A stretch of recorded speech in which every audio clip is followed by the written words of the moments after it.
Fala aí, galera do sétimo ano, sejam todos muito bem-vindos a mais uma aula de História. Na aula de hoje, nós vamos falar sobre o capítulo 21, a administração do Brasil colonial, beleza? Então, vou pedir a você aí que dê um like no vídeo, tá? E também deixe aí nos comentários alguma pergunta, alguma sugestão, tá? Então, para iniciarmos, nós temos que entender o contexto, tá? Do período colonial. O Brasil estava sobre o controle aí de Portugal. Portugal, eles chegaram aqui no Brasil, tiveram contato com os indígenas, tá? Trabalharam aí dos chamados 30 primeiros anos, que era o período que a gente conhece como período pré-colonial, que é de 1500 a 1530, porque o Brasil, os portugueses não encontraram ouro no Brasil, e prata, assim como na América Espanhola. Então, o que eles resolveram fazer? Vamos somente explorar aí o pau-brasil durante um período. E eles começaram a explorar o pau-brasil. Só que muitos outros aventureiros começaram a vir no litoral brasileiro e também fazer o chamado contrabando do pau-brasil, como, por exemplo, os franceses e também ingleses, principalmente os franceses, né? E isso gerou um estado de alerta entre os portugueses. Se eles não tomassem posse dessa terra, eles perderiam esse território. E aí tiveram a brilhante ideia de colonizar o território. Mas como fazer isso sem ter dinheiro ou sem colocar dinheiro em português? Eles tiveram a brilhante ideia de criar a chamada capitanias hereditárias, que já davam certo, uma experiência, né? Que já dava certo lá nas ilhas na costa da África. Eles resolveram fazer no Brasil, onde você tem aí estreitas faixas de terra, você divide o território e aí há um investimento da iniciativa privada de alguns donatários, que eram os donos desses territórios. Eles eram responsáveis por cuidar, por gerir, por administrar esses territórios. Então, no Brasil, foi criada aí a divisão de 15 faixas de terra, concedidas aí a donatários. A experiência bem sucedida nas ilhas do Atlântico deu certo lá e eles resolveram fazer também no Brasil. Aí, minha filha acabou de chegar. Ó, meu Deus, furacão. Mas vamos lá. O sistema de capitanias, né, os capitões, né, donatários, eles recebiam aí dois documentos, a carta de doação e também a carta floral, né? O sistema de capitanias hereditárias, né? Os donatários, eles recebiam aí a carta de doação, que era essa carta aí, que onde você tem um documento no qual ele concedia, né, o uso dessas terras aos donatários. E também nós temos a carta floral, que era o documento que a coroa, que estabelecia os direitos e os privilégios e também os deveres dos donatários. O sistema das capitanias hereditárias foi um fracasso parcial, tá?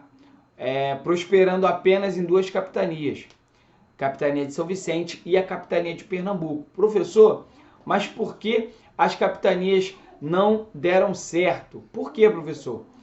Foi falta de investimento, né? Quer dizer, na verdade, as pessoas, eles não iam, os donatários, eles não foram, muitos deles não foram nem tomar posse das terras, tá? E também a resistência indígena, que atacavam os portugueses e todas aquelas pessoas que chegavam lá. Houve uma grande resistência indígena e poucos tiveram coragem para realmente tomar posse dessas terras. Já os sistemas, na verdade, o sistema de São Vicente, né? A capitania de São Vicente e a capitania de Pernambuco, elas prosperaram porque houve investimento e também aliança com os povos indígenas que viviam nessas regiões. Beleza? Então, esses foram dois fatores aí que fizeram com que a capitania de Pernambuco e a capitania de São Vicente dessem certo. Um outro fator também foi a implantação da cana-de-açúcar, tá? Lá, né, nessas capitanias, né, a plantação de cana-de-açúcar, que deu muito certo, tá? Eles tentando corrigir esse erro das capitanias.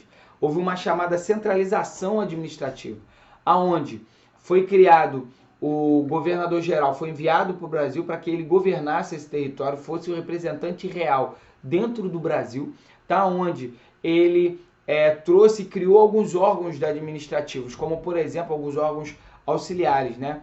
O ouvidor-mor, que era a justiça, havia também o provedor-mor, que era responsável pelo tesouro, cobrança de impostos, e também o capitão-mor, que era responsável pela defesa do território.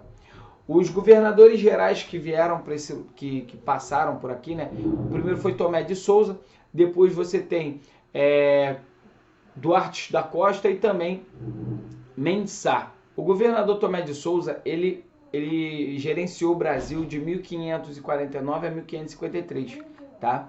Em Salvador, capital, e houve a adoção das Seis Marias na criação dos engenhos, a criação do primeiro bispado do Brasil e também a vinda dos jesuítas. Isso foi durante, olha só, tá empolgada ela. Isso foi durante o período dele. Duarte da Costa, que foi um dos governadores gerais, durante o seu período aqui, né, houve muitos atritos entre os colonos, jesuítas, bispos e também governadores. Atritos também com os índios e a invasão dos franceses. Ele sofreu com a invasão dos franceses no Rio de Janeiro, onde foi fundada a França Antártica, beleza? E nós temos Mendes Sá, né, que foi de 1558 a 1573, que foi que foi responsável pelo estabelecimento da paz interna e também a expulsão dos franceses do Rio de Janeiro, tá? E como funcionava um outro órgão, que eram as chamadas câmaras municipais, que eram a administração do poder local no interior. Tá? Havia um monopólio dos homens bons, eram os grandes proprietários de terra, eram as pessoas que era a aristocracia, né? A liderança do poder. Tá? E eram eles que comandavam aí essas câmaras municipais, beleza? Então, acho que eu consegui resumir aí para vocês esse capítulo de forma simples, rápida, tá? Para que vocês possam aprender um pouco como funcionava a administração colonial no Brasil. Galera, peço a vocês que façam as atividades que foram enviadas para casa e também as atividades dos conceituais do capítulo 21 do livro, beleza? Então, de mais a mais, peço desculpa aí pela minha filha, né, que está bem agitada, e também aquele negócio, gente, morando, trabalhando, né, em casa, é assim mesmo, tá bom? Galera, valeu, um grande abraço e até a próxima aula.